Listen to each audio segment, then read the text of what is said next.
Amados irmãos e igreja, amigos que ouvem a nossa voz nesta noite, convidamos-lhes para abrirem a Bíblia Sagrada no livro do Apocalipse,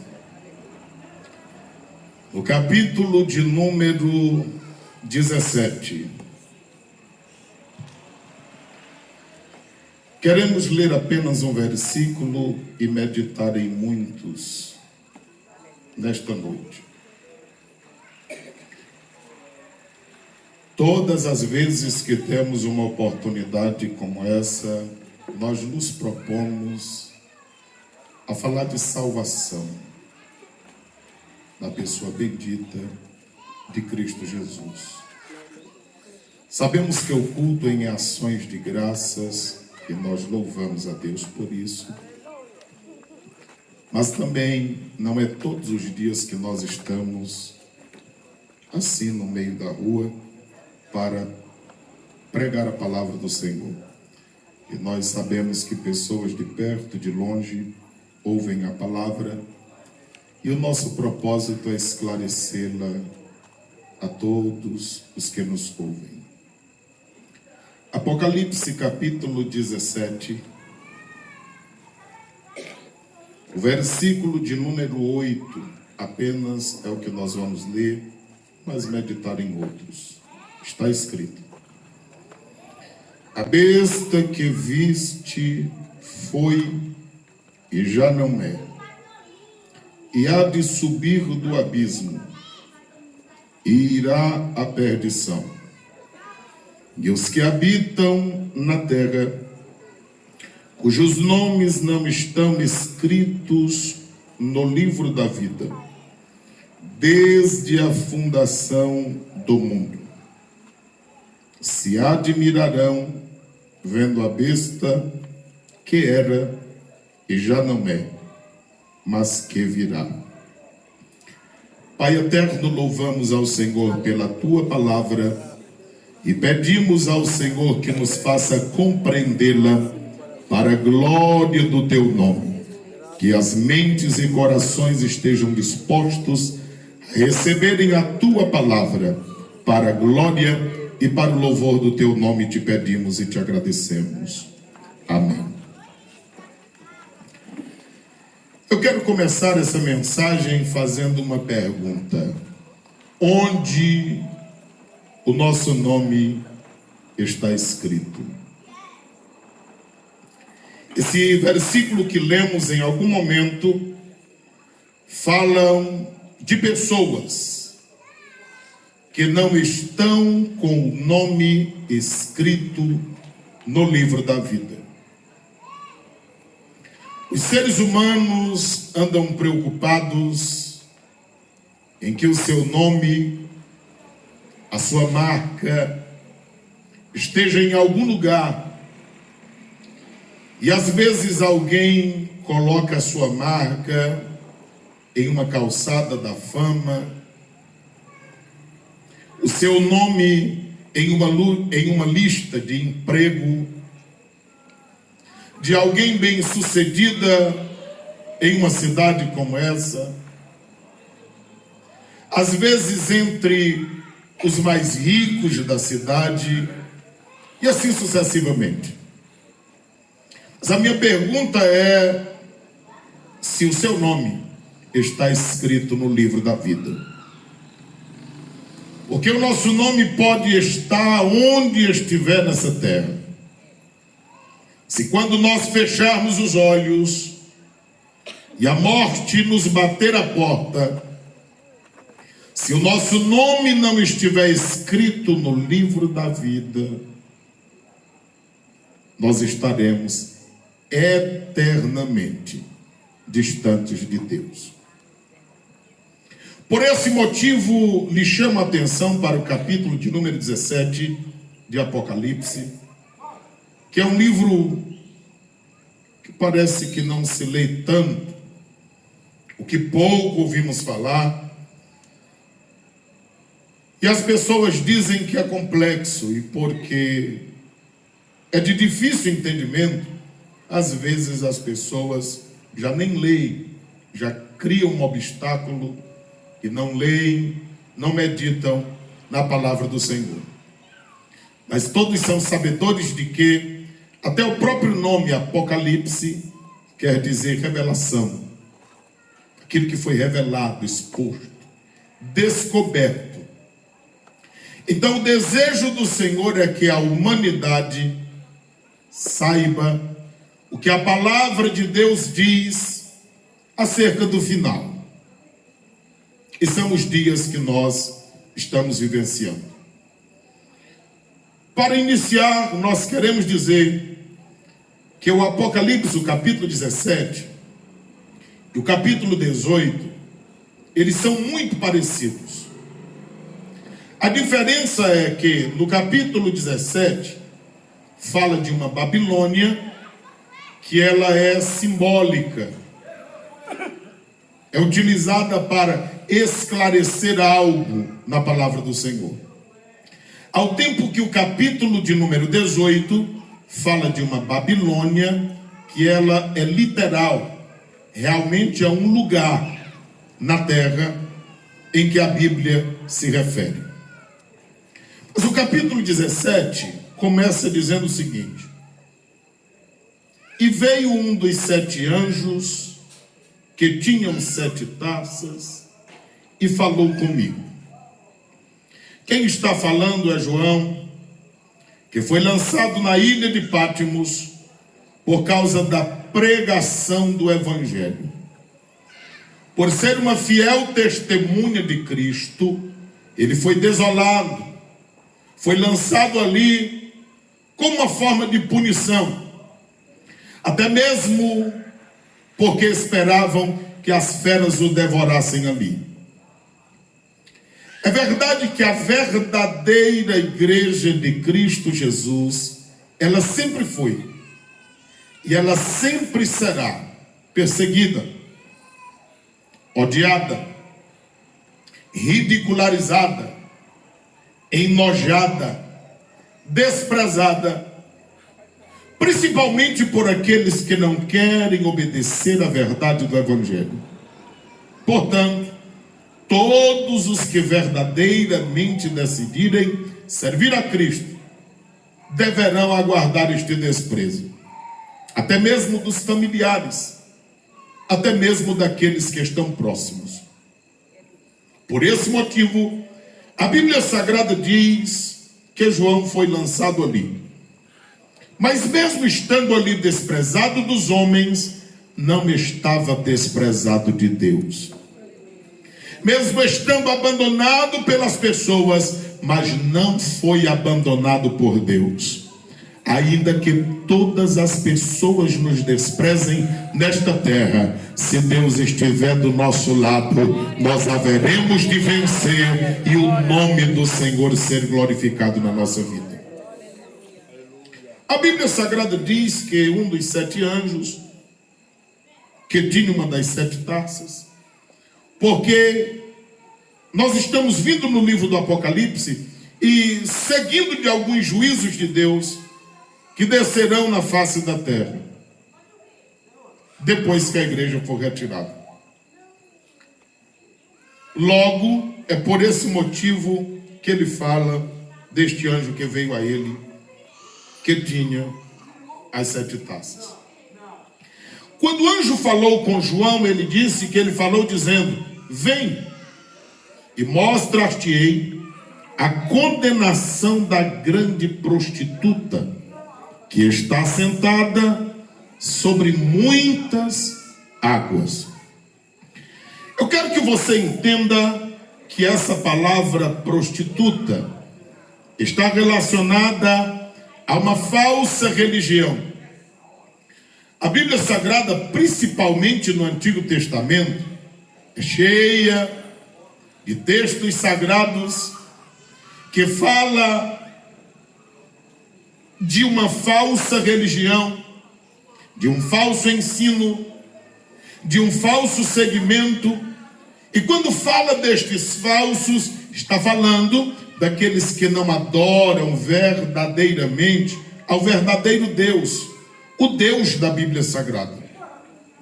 As pessoas procuram aparatos, algumas coisas que lhes deixem confortáveis, que os façam pensar que estão no caminho certo, sem que lhe cobrem muita coisa. A Bíblia chama isso de prostituição, porque o entendimento de Deus em todo o Antigo Testamento era que o povo de Israel era o povo de Deus. Em todo o Novo Testamento é que a verdadeira igreja deve ser apenas de nosso Senhor Jesus Cristo. Portanto, se o povo se contamina querendo ser de Deus e querendo participar das coisas do mundo, a Bíblia chama isso de prostituição, porque Deus quer um relacionamento puro, direto e de fidelidade com aqueles que dizem servi-lo. Por esse motivo é chamada de prostituta. Se depois cuidadosamente você ler em casa Isaías 23, 17, o livro do profeta Naum, capítulo 3, versículo 4, você verá essas palavras confirmando a questão de prostituição. O texto diz que aquela prostituta estava sobre muitas águas. Como nós seguimos um princípio de que a Bíblia por si mesma se explica, então a explicação desse versículo está no versículo de número 15. Olha aí o que diz, capítulo 17, o versículo 15.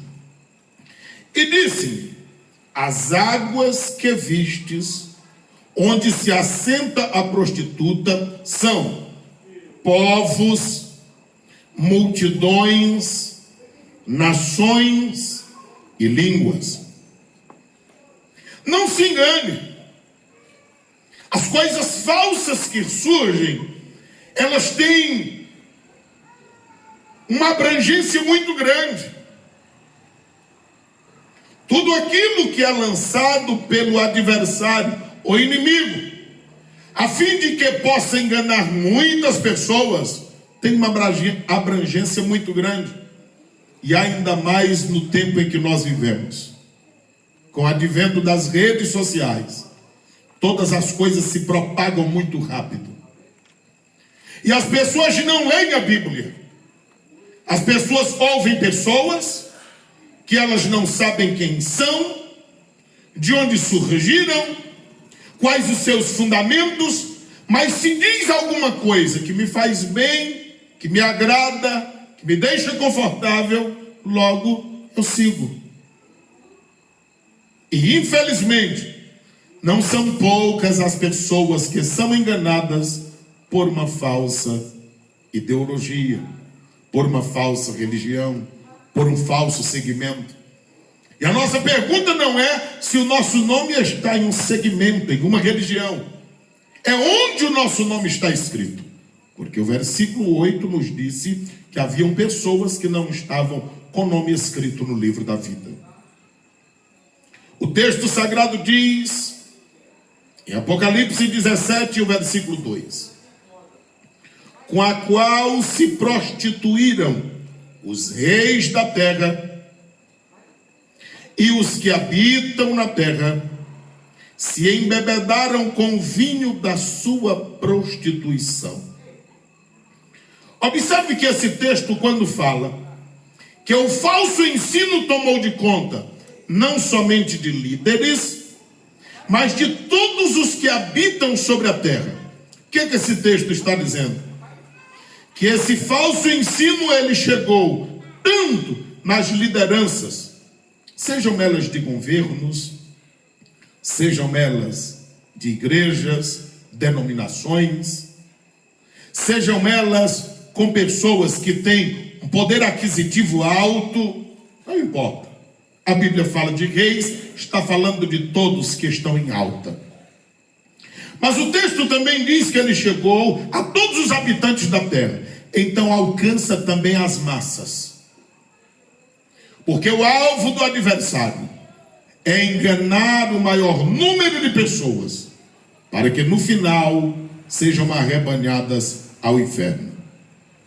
A Bíblia Sagrada nos mostra que eles todos se contaminaram com o vinho da sua prostituição.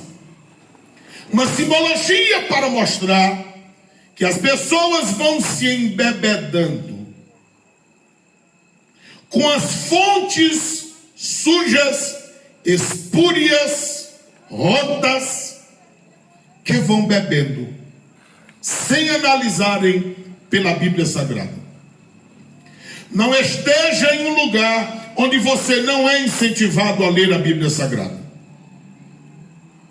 Alguém nos diz: não, eu não creio na Bíblia porque ela foi escrita por homens. Eu sempre digo, seria uma coisa terrível se a Bíblia tivesse sido escrita por um jumento. Agora, o que acontece é que quem escreveu a Bíblia foram homens cheios do Espírito Santo de Deus, para revelar as verdades eternas à humanidade. O Senhor Jesus disse em Mateus 22 e 29: errais os homens por não conhecerem as Escrituras e não conhecerem o poder de Deus. O Senhor Jesus um dia, criticando os religiosos da sua época, no Evangelho de João, capítulo 5, versículo 39, ele disse: vocês leem a Bíblia, vocês procuram nas Escrituras, porque vocês têm certeza que elas testificam de mim. Mas só que aquele povo lia para questionar, lia para saber, lia para ter uma noção, porém, eles não queriam seguir. É tanto que no versículo 40 Jesus diz assim: mas não querem vir até mim para ter vida. Que adianta nós conhecermos a Bíblia e não fazer o que dela conhecemos? Que adianta lermos a palavra e sabermos que ela é a verdade e não procurarmos obedecê-la? Jesus disse ainda em João 5,43: eu venho em nome do meu Pai, porque Jesus é filho de Deus. E ele diz: e vocês me criticam e não me recebem. Depois virá um em seu próprio nome e vocês o abraçarão. Jesus estava falando do anticristo que surgirá, e não demora, porque João, já no seu tempo, ele disse em 1 de João 2,18: filhinhos, é já a última hora. E como ouviste que é já a última hora, e que o anticristo se manifestaria, muitas pessoas já se têm feito anticristos, ou seja, estão influenciados por um espírito maligno, andando sobre a face da terra. O texto sagrado nos diz em Apocalipse 19, o versículo de capítulo 17 e o versículo 3: e levou-me em espírito a um deserto. João está falando de uma experiência sobrenatural que Deus estava lhe dando na ilha de Patmos. E vi uma mulher assentada sobre uma besta, de cor escarlate, que estava cheia de nomes de blasfêmias, e tinha 7 cabeças e 10 chifres. A explicação deste versículo está no versículo 16. Olha aí no capítulo 17 e 16. Os 10 chifres que vistes na besta são os que aborrecerão a prostituta, e a porão desolada e nua, e comerão a sua carne, e a queimarão no fogo. A falsa religião levantada, ela é utilizada como um instrumento para enganar e engodar muitas pessoas. Mas no finalizar da história, a Bíblia Sagrada diz que o próprio anticristo a possuirá e mostrará que ela foi apenas um instrumento de engano e engodo para aqueles que não foram avisados. É por esse motivo que nós nos propomos todas as vezes que temos uma oportunidade como essa, ser o mais claro possível, nos esforçarmos para que as pessoas compreendam ser o mais didático possível, para que as pessoas aprendam a verdade. Porque a Bíblia diz, em Ezequiel capítulo 3, Ezequiel capítulo 18, em Ezequiel capítulo 33, cuidadosamente você pode ler todos esses capítulos em casa. A Bíblia diz que quando Deus avisa o povo, se o povo quiser continuar no erro, que continue, mas quem avisou não será culpado pelo povo que se perdeu. Mas se nós não avisarmos como o Senhor espera que avisemos, a Bíblia Sagrada diz que nós pagaremos também. Será pesado o juízo sobre nós por ter deixado de avisar as pessoas. É por esse motivo que nós insistimos e persistimos, a fim de que as pessoas compreendam e entendam a palavra do Senhor nosso Deus. Ao olhar para esse texto sagrado, nós ainda entendemos também que aqui fala, no versículo 3, de um falso sistema religioso e de um falso sistema político. Fala de uma religião falida e de um sistema religioso também falido. Porque quem é que não sabe pela história que a igreja nasceu, se desenvolveu e cresceu? Mas desde que quiseram colocar a igreja misturada com o Estado, ou seja, enquanto a igreja era pequena, era perseguida, mas ela cresceu tanto que utilizaram da artimanha de misturá-la com o governo, para que a igreja se sentisse importante e deixasse de fazer o que é primordial à sua vida. A igreja está na face da terra com o papel principal de pregar o evangelho de nosso Senhor Jesus Cristo a toda criatura. Essa é a nossa função. Não precisamos e não devemos ter outra função a não ser a de evangelizar. O texto sagrado diz, no versículo de número 4: e a mulher estava vestida de púrpura, falando de uma religião que se torna famosa, pujante, enriquecida, porque púrpura era usada apenas pelos nobres da época, e de escarlata, ou seja, vermelho escuro, que lembra tanto o vinho, quanto o sangue, quanto a prostituição, o pecado, o erro, e adornada com ouro, falando da sua riqueza. Quem é que não conhece uma igreja rica? E que tem todos estes adereços que a Bíblia Sagrada mostra. E a Bíblia diz, e com pedras preciosas, e com pérolas, e tinha na mão um cálice de ouro. Agora olha o que tem dentro deste cálice: cheio das abominações e da imundícia da sua prostituição.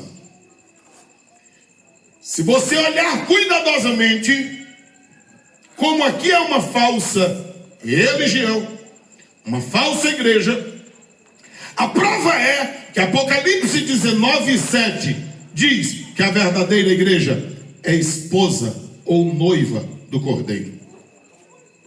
Apocalipse 21:9 diz que a verdadeira igreja é esposa ou noiva do Cordeiro, dependendo da tradução que você estiver. Mas aqui está falando que esta é a prostituta, porque não tem compromisso com aquilo que é correto, com aquilo que é verdadeiro. É por isso que nós dizemos, sem nenhuma sombra de dúvida, que aqui fala de um falso segmento. O versículo de número 5 diz: e da sua testa estava escrito o nome, mistério. Essa palavra mistério aqui, ela quer dizer acerca das feitiçarias, dos ocultismos, da bruxaria. Está falando de tudo aquilo que é engodo na magia, na ciência, ou nos astros, ou naquilo que é particularidade de alguns segmentos apenas, e que não é evangelho. Porque o evangelho, Jesus disse, aquilo que eu digo dentro de casa pode ser dito ao telhado. Jesus chamou 12 e ele disse, vão pregar o evangelho.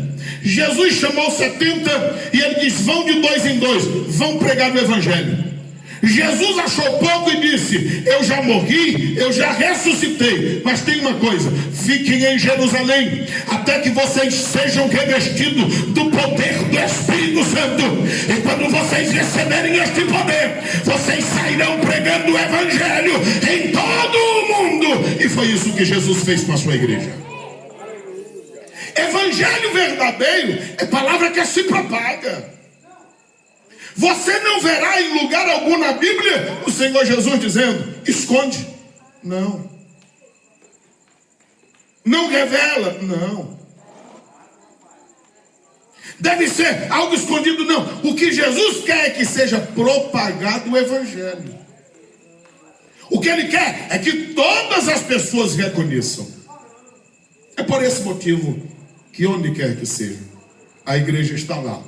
E a oportunidade surgindo, um versículo é lido, uma oração é feita, um hino é cantado, porque nós acreditamos que a palavra de Deus é poderosa e que a humanidade toda precisa da palavra de Deus, do Espírito de Deus e da graça de Deus. A quem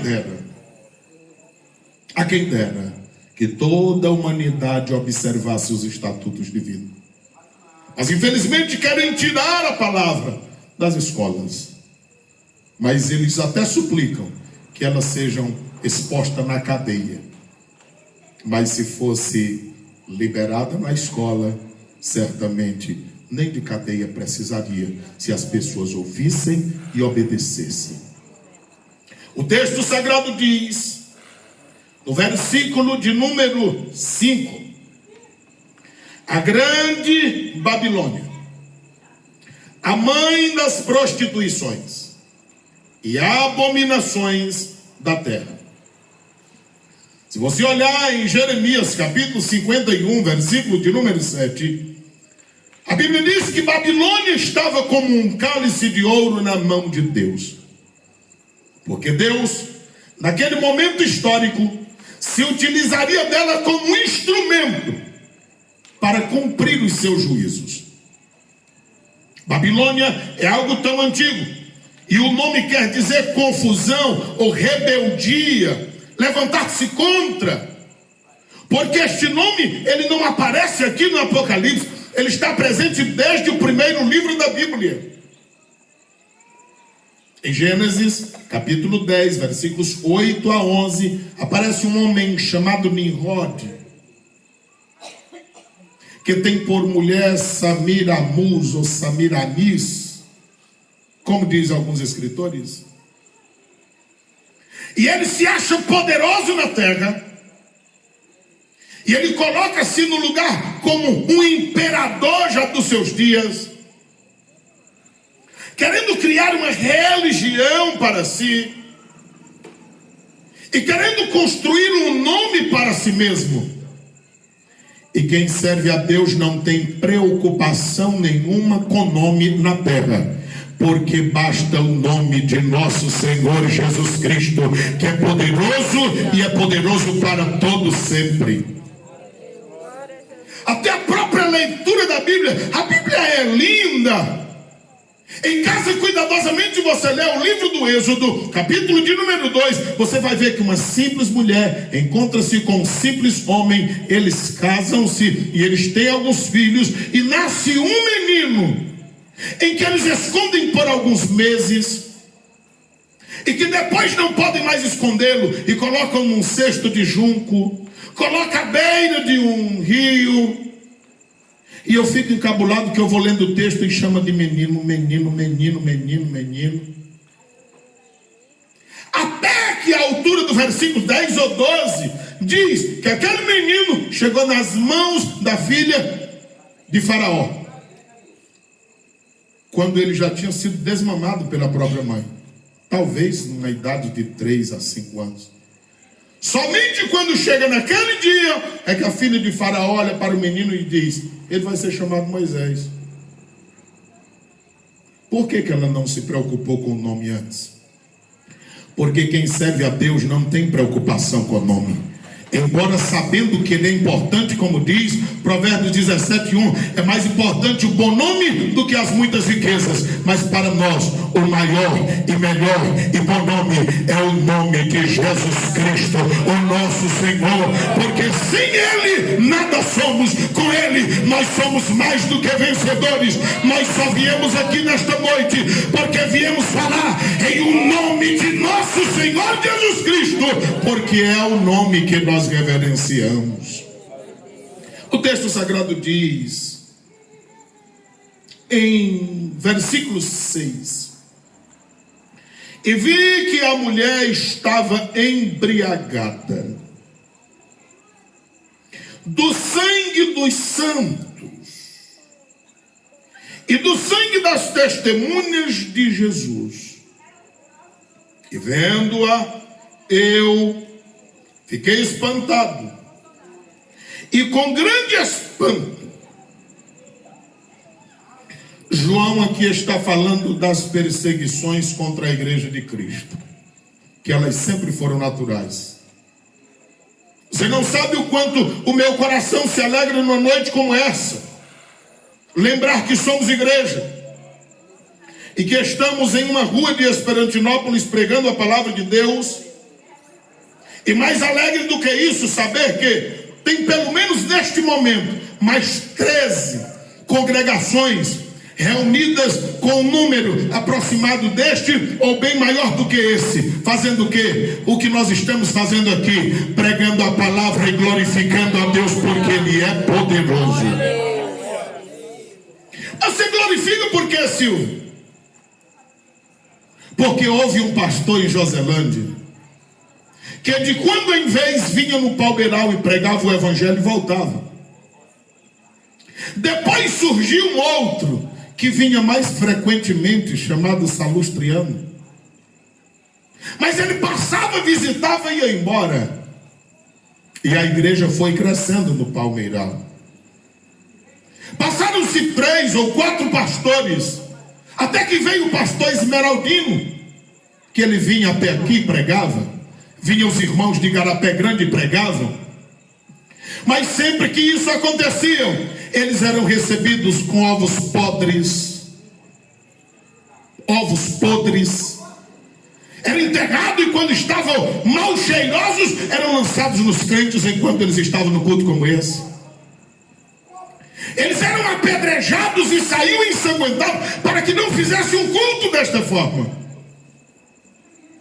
O tempo foi passando e nós conhecemos hoje crentes que fizeram isto naquele tempo, mas que entenderam que aquele tempo era um tempo de erro, mas o evangelho lhes foi esclarecido e eles estão no nosso meio dizendo: Jesus salva, Jesus cura, Jesus batiza no Espírito Santo e Jesus voltará um dia. Até que um dia os irmãos de Igarapé Grande vieram e foram recebidos a pedradas na praça que hoje é chamada de Galdino Carneiro. Pastor Esmeraldino uma vez teve um desentendimento com um líder religioso no caminho do Palmeiral, Esperantinópolis. Foi mandado um político a mando da convenção para falar com os líderes dessa cidade e ele não foi recebido. Até que mandaram o pastor Raimundo Barros, porque Esmeraldino não aguentou a pressão e pediu que saísse porque estava ficando nervoso. O pastor Raimundo Barros veio e o que foi dito a ele foi: não peça permissão a ninguém, entre na cidade e coloque a igreja lá. É verdade que eles disseram sem permissão de ninguém, mas desde o princípio todos nós já temos a permissão do Deus dos céus e da terra, porque o Salmos 24 versículo 1 está escrito: do Senhor é a terra e toda a plenitude da terra, e todos os que habitam na terra. A pertencem a Deus e nós falamos no nome deste Deus. Encontrando a casa do Senhor, domingo branco, próximo ao Senhor, carne roxa, dirigindo o primeiro culto, Senhor Pernambuco toma a decisão de ser crente, vereador da cidade, e as coisas começam a melhorar. Depois foi definido um local, rua 3 de agosto, a igreja está aqui. E nós louvamos a Deus pela liberdade que Deus nos tem dado. Quem se alegra por isso? A Deus seja o louvor, a Deus seja a glória.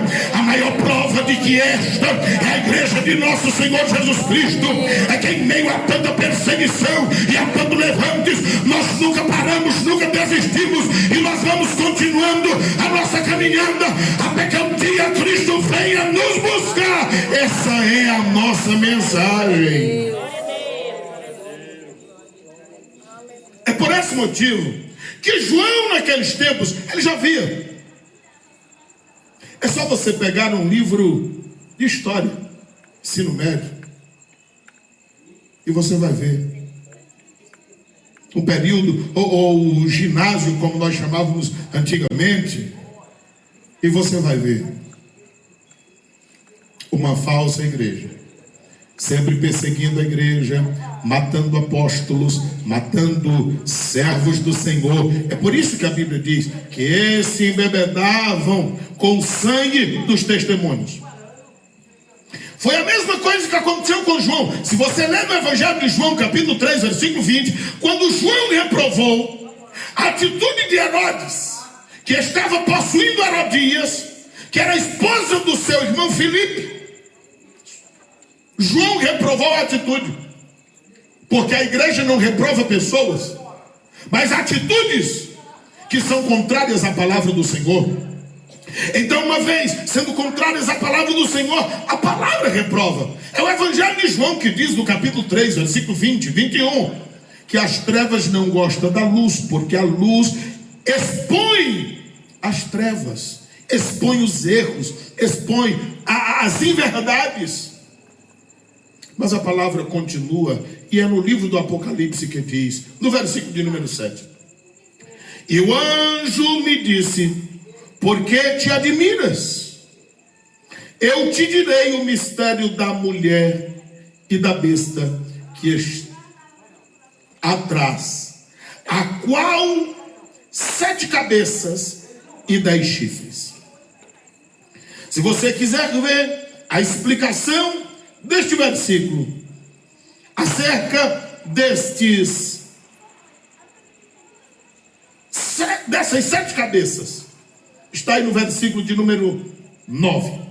Olha o que diz acerca das 7 cabeças. Versículo 9: aqui há sentido, ou seja, aqui está a explicação, que quem tem sabedoria, então entenda. Veja só, as 7 cabeças são 7 montes, sobre os quais a mulher está sentada. Aqui está falando de quem? Sem sombra de dúvida, nos faz compreender esse texto que está falando de Roma, ou seja, de uma localidade onde falsos ensinos surgem. E quem é que não sabe que a Roma, antiga Roma, surge como a difundidora, propagadora de falsos e errôneos ensinos? Como aqui fala de algo simbólico, está falando que uma falsa religião, ela propõe-se a ensinar o que é errado e que é contrário à palavra. Mas porque há um povo que não lê a Bíblia, facilmente são enganados. O texto, ele continua e ele nos mostra. Se você ler Apocalipse capítulo 13, você vai ver a mesma expressão no versículo 1. Mas especificamente no versículo de número 3, você vai ver que aquela besta foi ferida de morte, mas não morreu. Ou seja, o Império Romano foi atingido por um tempo, mas ele haverá de ressurgir. Isso está perto. Não demore. A Bíblia Sagrada nos mostra também, em Daniel capítulo 7, e o versículo de número 24, a mesma expressão, onde a antiga Roma passa a ressurgir. E esses 10 chifres na Bíblia sempre está falando de poder, de força, de liderança. Esses 10 chifres aqui está falando de 10 reis. Quem foi que já não ouviu falar da confederação das 10 nações mais poderosas da terra? Quem foi que já não ouviu falar que se discute sobre uma só religião no mundo? Uma só moeda no mundo? Um só líder no mundo? Uma só língua no mundo? Quem foi que já não viu isto e não ouviu pelas redes sociais? O versículo de número 8 foi o que lemos. É onde vamos parar. E a besta que viste foi e já não é. Porque os impérios da terra, todos eles passam. Eles vêm e vão. Nós só estamos aqui adorando a Deus porque Ele permanece em um alto e sublime trono e jamais de lá sairá. O texto diz: e há de subir do abismo, porque a antiga Roma, uma ideologia falida, sistema religioso falido, haverá de surgir mesmo do abismo. Porque mesmo estando em profunda miséria, tanto política como religiosa, como eu lhe mostrei no versículo de número 3, haverá de ressurgir de um abismo. Porque a decadência é profunda. Por que as pessoas têm se preocupado com os movimentos evangélicos que têm crescido muito? É porque enquanto o movimento evangélico cresce, há movimentos que decrescem. Porque um alimenta o outro. O texto sagrado nos diz o seguinte ainda: irá a perdição. Porque tem gente que sai de um abismo para crescer, apenas para perder-se no final. E quando você olhar para Apocalipse capítulo 20, versículo 10, você verá qual é o final de todas estas coisas. O texto sagrado diz ainda: e os que habitam na terra, cujos nomes não estão escritos no livro da vida, desde a fundação do mundo. Observe que a palavra é desde, não é antes. Assim como aparece em Apocalipse 13:8, do cordeiro que foi morto desde a fundação do mundo, não antes. Não adultere nada da Bíblia, porque todos os detalhes da Bíblia são de suma importância. Desde está falando de um início. Antes está falando de antes, daquilo que está sendo proposto. Aqui está falando desde. Então, quando Deus intencionou todas as coisas, porque ninguém pega Deus de surpresa. O texto sagrado nos diz o seguinte ainda, desde a fundação do mundo: se admirarão vendo a besta, que era, já não é, mas que virá. O que já foi, pode hoje não ser, mas daqui a pouco será. Eu não falo de reencarnação porque não acredito nisto. Mas um dos impérios em que mais cresceram e que humilhou e amordaçou a face da terra por algum tempo foi o Império Romano, com as suas crenças, ideologias e falsos ensinos. Pode ser que no momento não seja tudo que já foi, já não é mais, porque não era nos dias de João. Porque os impérios passam. E se você olhar o livro de Daniel, no capítulo 2, você verá essa explicação bem mais fácil. Mas haverá de ser, porque ressurgirá do abismo para enganar muitas pessoas. Detalhe, no final, é só para enganar e lançá-los todos no inferno. É aqui onde a Bíblia Sagrada diz que aqueles que estarão sobre a face da terra, que o seu nome não foi encontrado no livro da vida, estarão complicados. E eu lhe pergunto: onde é que o seu nome está? Os discípulos saíram em missão, Lucas 10, 18 a 20. E quando eles voltaram alegres e disseram: Jesus, olha, foi uma beleza, o trabalho bombou. E Jesus disse: não se alegre por essas coisas da terra, porque elas passam rápido. Vocês se alegrem mais se o vosso nome estiver ou porque o vosso nome está no livro da vida. Que nos propõe a colocar o nosso nome no livro da vida não são segmentos, nem religiões, nem líderes, mas é somente pelo sangue de Cristo Jesus, vertido na cruz do Calvário. Quantos entendem o que nós falamos nesta noite? Amados irmãos e amigos, se você deseja entregar a sua vida a Cristo nessa noite, como Senhor e Salvador, é essa a oportunidade. É só Jesus quem pode salvar. Nos dias de Jesus, no Evangelho de João capítulo 3, havia um líder religioso. E ele foi querer aprender com Jesus. E Jesus disse, é simples, você só precisa nascer de novo. Nos dias da igreja apostólica, em Atos 10, havia um homem religiosíssimo. E ele era tão desejoso de salvação, que um dia o Senhor revelou-se a ele. E diz, chama Pedro, manda ele pregar para ti o verdadeiro evangelho, e te converte. E assim ele fez. Não adianta ir contra as escrituras sagradas.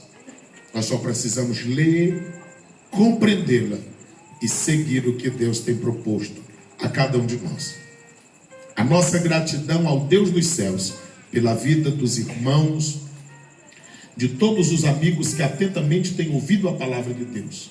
O nosso muito obrigado, a nossa gratidão, esperando que todos tenham compreendido e que a compreensão desta palavra esteja gravada nos corações, para que assim o nome do Senhor seja glorificado na vida de cada um de nós.